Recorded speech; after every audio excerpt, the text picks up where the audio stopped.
के भयो मम्मी? के भनेको?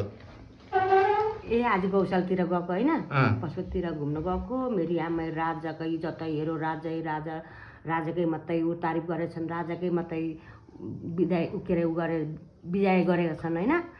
म त के हुने हो देशमा, राजा हुने हो कि बालेनले जित्ने हो कि बालेनले जिते पनि हुन्थ्यो हाम्रो लागि होइन, घन्टीले जिते हुन्थ्यो।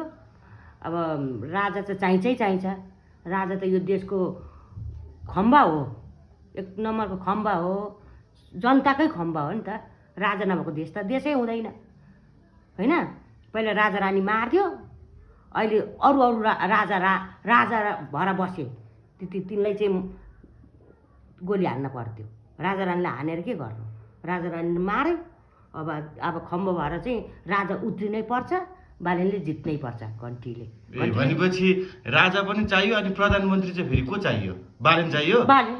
ए राजा पनि चाहियो? राजा साथसाथै बालेन के अरे प्रधानमन्त्री त चाहियो नि त। ए भनेपछि बालेनै चाहियो प्रधानमन्त्री? त्यही चाहियो, हामीले देश बनाउँछ नि त। ए बालेनले बनाउँछ? राजा भए पनि बालेनले चाहिँ देश बनाउनै पर्छ, पर्छ। अनि त्यो के अरे झारपात भुसबास हटाइदिने क्या, त्यस्तो नाथे। त्यस्तो चाहिँ अहिले त पहिला कति राम्रो थियो राजा हुन्जेल। त्यसपछि त राज परिवार मारेपछि त दुनियाँ दिवाना, गुन्डा पनि त्यहीँ आए, सबै कुरा त्यहीँ आए, चोर डाका पनि त्यहीँ भए, सबै हरेक कुरा मान्छे मार्ने पनि त्यहीँ निस्के। त्यही भएको हो क्या। अब चाहिँ राजा आउनै पर्यो, राजा नि आउनै पर्यो, बालेन के अरे घन्टीले जित्न नि पर्यो।